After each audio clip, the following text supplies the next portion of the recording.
What a weekend. Man, slept half the day away.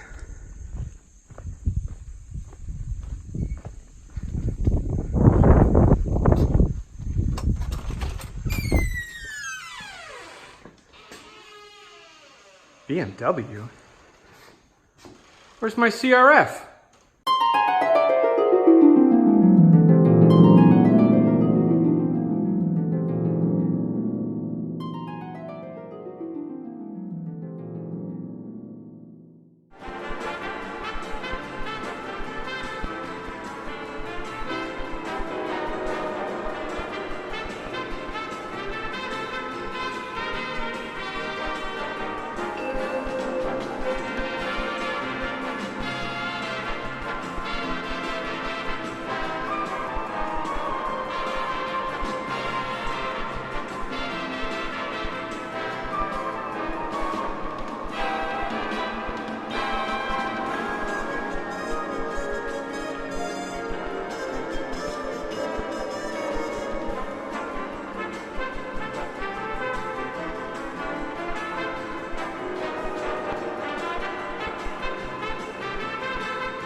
Hey guys, Rich here. I'm just kidding. I did not sell or trade my Honda CRF 450L. This is a demo bike. This is borrowed from Hermes BMW in Port Clinton, Pennsylvania, out near Hamburg, out near Cabela's off 78, if you're at all familiar with that area. I went in there for the very first time with a friend of mine. We actually met up for breakfast and for him to pick up some parts for his lawn tractor. And we realized we were super close to this pretty sweet BMW dealership, so we stopped in to check out some bikes. And I don't want this to sound like an advertisement for this place because that's not what it is. They don't even know that I'm making any kind of a video, but wow. Completely 180 degrees of the experience I've had at any other dealership. It's been my experience with bikes, you don't generally get to ride them before you buy. And I'm not even a serious customer for this bike, or at least I didn't think I was. I think I'm starting to see their reasoning behind being so free and open with demo bikes.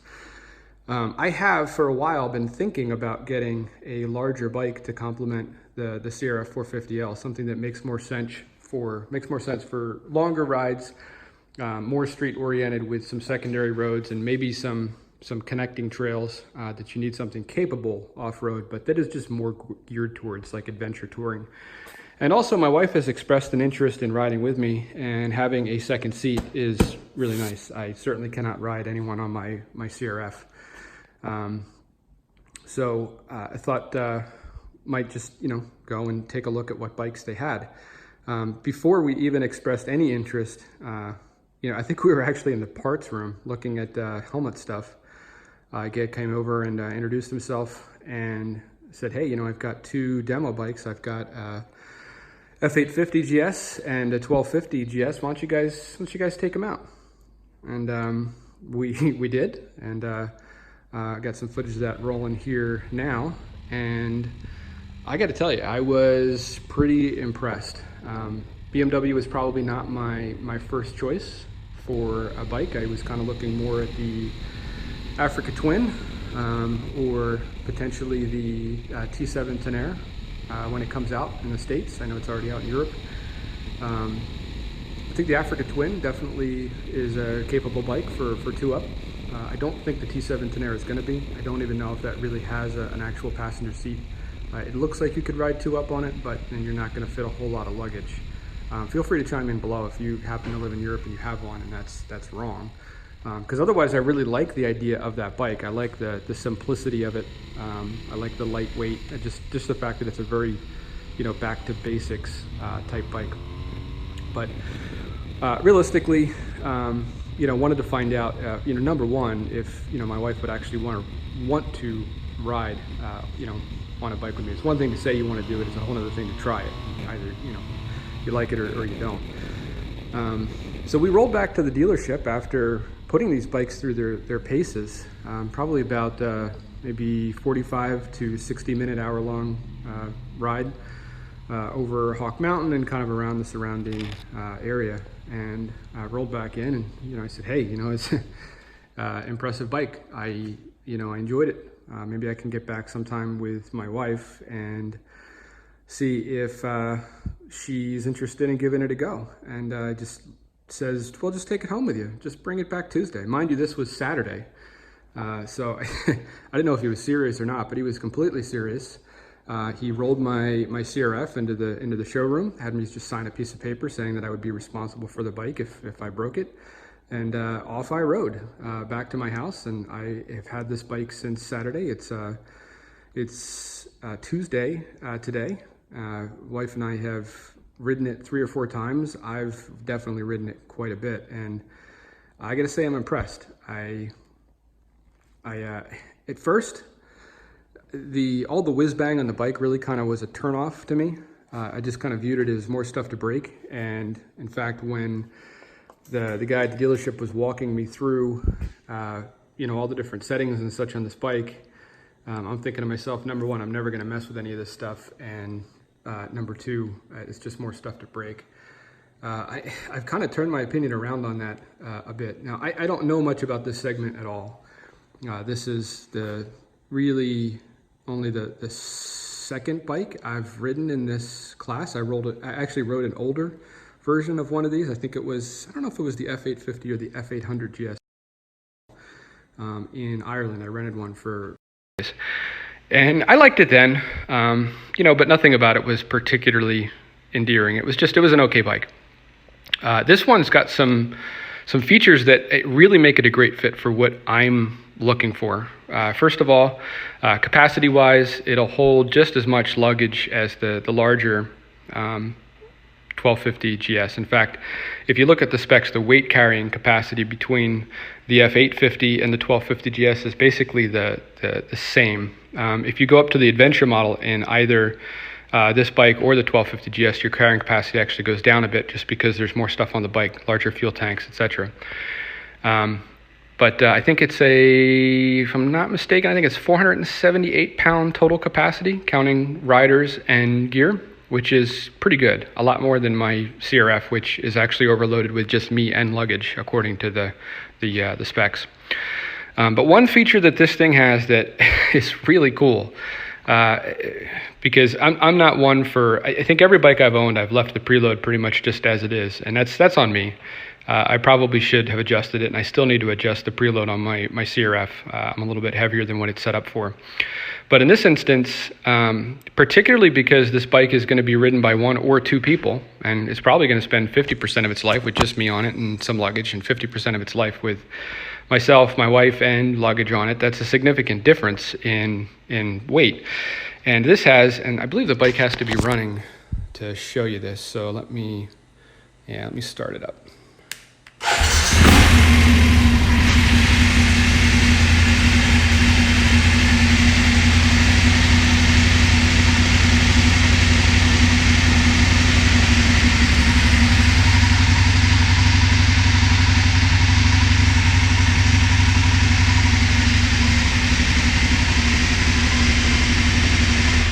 So it was probably difficult to see with no one on it. It actually came up probably pretty quick, but you can adjust. You can basically tell the bike what's on it. 1 rider, 2 riders, or one rider with luggage, 2 riders with luggage. And it actually adjusts the preload of the suspension and also stiffens it up a bit so that you're properly sprung for what's on it. It's totally something that could break on the bike, but I mean, I will take that versus having to, pull out a bunch of tools to adjust the preload and the suspension every time it's either just me or my wife. Heck, I mean, we could be on a trip. We roll in someplace, pull the luggage off, set up camp. I run out to grab something. I can quickly adjust the preload in 2 seconds through the menu system on the bike. This bike has a gorgeous, truly gorgeous, I think it's a 6.5-inch TFT screen. We're getting a little bit of glare there from the windows of my garage door, but even in bright sunlight outside, you can see this thing really well, which is really impressive. I wasn't sure if I was going to like this at first, but I've really grown to like it. I've really grown to like the whole bike. The bike weighs about, I think, just over 500 pounds. Well, you know what? Let's see.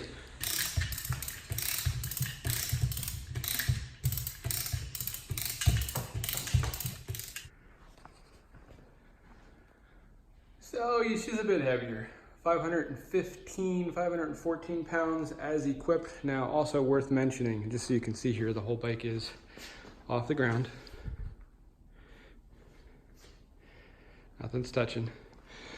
The bike has about a quarter tank of gas. So in reality, this thing is probably 525 pounds full of fluid. So I guess the base model maybe is like 505 pounds, but this one is definitely a bit heavier. And that makes sense. This bike is optioned fairly nice versus base model.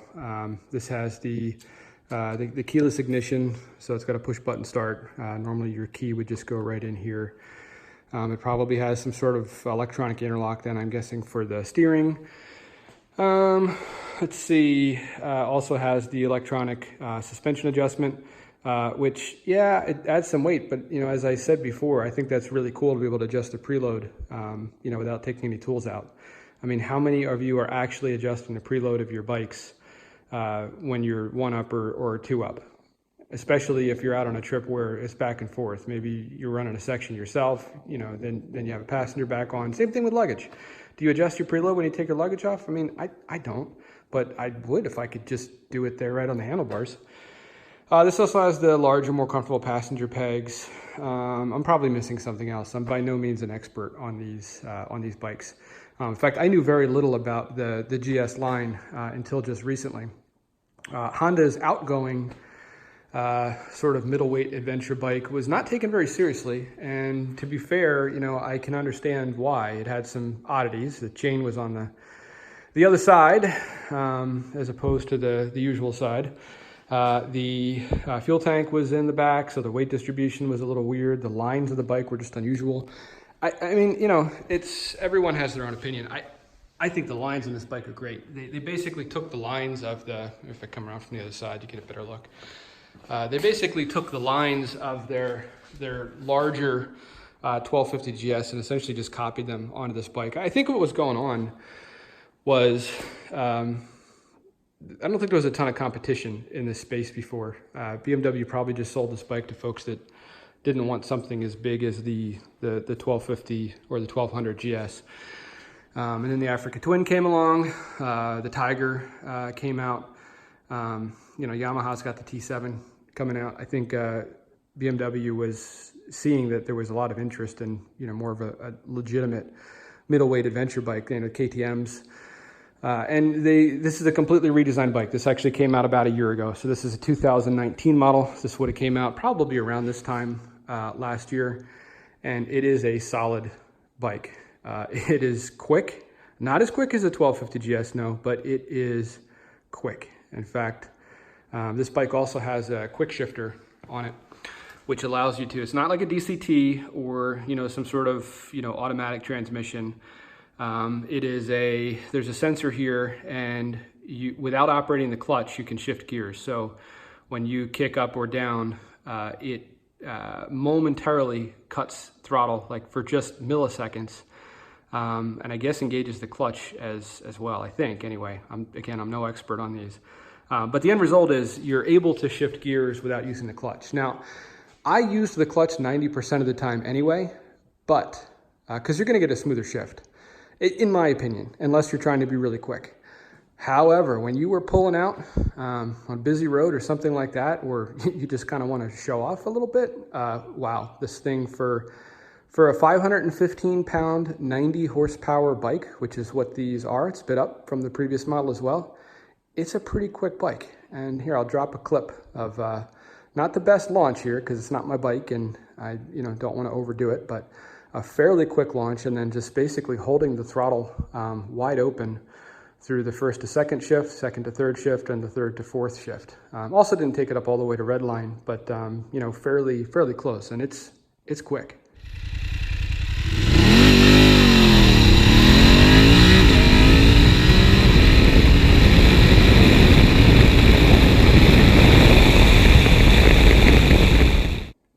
So let's talk about that weight again. Base model 505 pounds. This bike as equipped 515 pounds, and that's with a quarter tank of gas, so probably more like 520 to 525 with a full tank of gas. it does not feel that heavy. It feels really light and really nimble. In fact, even the 1250 GS I rode also felt pretty light and nimble. You could feel the weight of that bike more, especially under braking. It definitely had the horsepower to make up for it. It's also not a slow bike. It is quicker than the F850 GS. I believe, and don't quote me on this, I believe the F850 GS is about like a 3.8 or 3.9 second 0 to 60, and the F1250 GS does it in, I believe, 3.1. So definitely a quicker bike, but the F850 GS is by no means underpowered, and I like sort of the lighter, bit smaller feel of the bike. Coming off of a, or I shouldn't say coming off of, but having mostly ridden, lighter weight street legal dirt bikes, i.e. dual sports, I'm much more comfortable on the F850 GS. And in fact, I would say that there's really there's no killer reason to go up to the F1250 GS, in my opinion, if you're in the market for this type of bike. I guess if you're just the type of guy that has to have the top model with the most power and, bragging rights, okay, spend the extra money and get it. But I don't know that it's going to do anything better than what the F850 GS does. This bike is almost as quick. Again, carries just as much luggage and passenger weight as the larger bike, and it's a lighter bike, so it's going to be a bit more nimble off-road. Now, this bike, as equipped, it's not the adventure model. I think the adventure model comes with slightly more aggressive tires, a bigger fuel tank, a couple of the things that do add some pounds, but I think it comes with, like I said, a bit more of an aggressive tire. I did not take this bike off-road at all. Again, it's not my bike, it's a demo bike. I kept it on the road. But that said, I did do some slow speed maneuvering on it, standing on the pegs. It genuinely feels like a bike that you could get around on just fine. Yeah, it's heavier than my CRF, of course, but it does not feel like you're trying to move a big bike around. I've ridden some Harleys, some big heavy bikes, some large cruising bikes, and you feel like you're trying to steer a train around at slow speeds. This bike does not feel like that. It is very, very stable and maneuverable at low speed, similar to a dual sport bike. So as I said, this is not my bike. It is a demo bike. I was super, super careful with it during the time that I had it. And there is not a scratch on it. There's not a scratch on any of the plastics. There's not a scratch on any of the handguards. The bike has never been down, or if it ever has been down at all of the plastics and everything have been replaced, which is what you'd expect. I was kind of curious what this guy would be like to pick up. Almost every time I go out on my CRF, if we're on a challenging trail, at some point I'm down. It's usually a half mile an hour fall when you just lose your balance, there's no footing or whatever. And that bike's pretty easy to pick up, but at 515 pounds, I wonder what it's like to pick this guy up. Gives me an idea.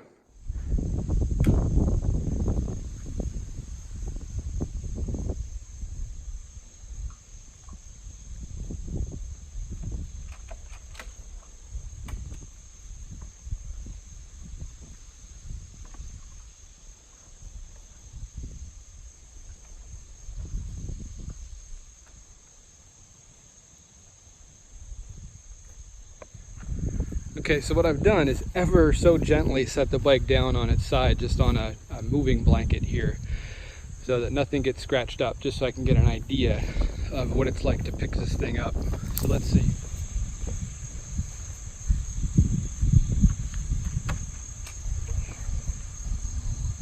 Yeah, it's honestly not that bad. It's definitely heavier than my CRF 450L, but it is it's not that bad. Alright, so final thoughts on this bike. I liked it a lot more than I expected to. I've kind of been in the market for a larger bike for some time to complement the CRF, or even when I owned the WR, I thought about it. And it's not that the CRF doesn't make a decent sort of light adventure bike. I've had quite a bit of luggage on that bike, and I've done, I guess the longest trip I've done is a 5-day trip, and it actually worked pretty well for that. And part of the reason why is I rode a whole bunch of gear, more than you'd really want to ride on the trail with, to the destination, and then took a lot of that gear off, and we did some woods riding for a couple of days, and then put the gear back on and rode home. But it would be really sweet to have a larger bike that's more geared towards keeping that luggage on and doing mostly highway, but still being able to do some some secondary roads and some fire trails, and even some single track sections when necessary to sort of connect things together on more like a week long, 2 week long, maybe even month long type of trip. And I think a lot of guys that have dual sport bikes today or just dirt bikes sort of have that thought that it'd be sweet to pick that up as a second bike, and I'm definitely in that group. I always thought it was going to be the Africa Twin, and it might still be. I've not bought this bike. I did return it. Guy threw me a very attractive number on it, and an even more attractive number on actually just picking up the demo bike that I borrowed. And I haven't rolled it out yet, but I do want to ride an Africa Twin first. But I tell you, that is a heck of a challenge.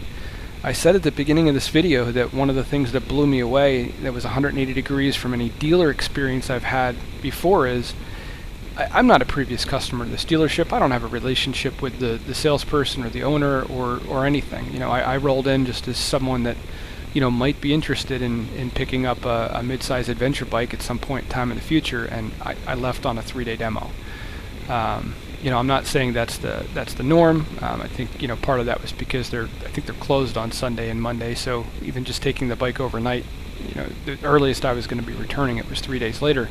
But even just getting to ride the bike, for 10 minutes from the dealership, just on the roads, around that area is huge. All the bikes I've purchased in the past, I've tried to ride them, and it's always a big fat no. I've even offered to put some money down on the table, non-refundable, say, hey, let me ride the bike first and make sure it's definitely what I want. And I've never gotten anything but a firm no. This was a very different experience. I really would like to find a Honda dealership that would let me take an Africa Twin out and give it a spin around. But that said, there are some features on this bike that I think I've already gotten spoiled by. The big one is probably that ESA, that I think it's electronic suspension adjustment, or I'm not sure what it stands for, but just the idea of being able to adjust the preload and spring rate on the bike, or I guess the preload and the dampening on the bike, just with a push of a button through the configuration screen. This is certainly a bike, now that I know that my wife enjoys riding on it with me as well, that's sometimes it's going to have me on it, sometimes it's going to have me and a pile of luggage, sometimes it's going to have both of us and a pile of luggage on it, and being able to adjust that just on the fly is really cool. I can't see, if I do pick up the Africa Twin, I can't see myself ever adjusting the preload on the bike. Maybe, I don't know. I know it's not that crazy hard to do that kind of stuff, but it doesn't reliably happen. And hey, comment below if you're doing that on an adventure bike today. When you're loading up with gear, or when you and the wife are just shoot out for a jaunt around town. I don't know. Maybe I'm lazy, but like I said, any of the bikes I've ever owned previously, I've never adjusted the suspension preload on them. But yeah, I mean, this bike impressed me in a lot of different ways. I don't know that this bike is the best bike for any one of the different things that I imagine doing on it, but man, it's pretty good all around. I think the pill I'd have to swallow is, I've owned some German cars in the past, and maintenance on them is a real pain. And I think I would have to buy this knowing that in the future I might have some maintenance pain. Either things that may fail on the bike that don't even exist on other bike options to fail, and or just things that were maybe a little bit over engineered and come up a bit short in the reliability class.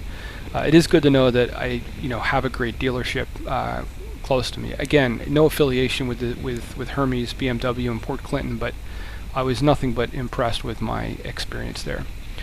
So I hope you guys enjoyed watching this. If you did and you're not already subscribed, please hit the subscribe button. And even if you are subscribed, hit that like button. It's a lot of effort to make these videos, and I kind of enjoy it too, but it is genuinely a lot of effort. I've got, just as an example, I'm sitting here at the end of editing this one, and I've got probably 4 hours into this, just editing, let alone the time it takes to shoot the clips, you know, and all that kind of stuff. So it makes a big difference. Hit that subscribe button, hit the like button, share with your friends, and thanks for tuning in. Let me know what you think down in the comments.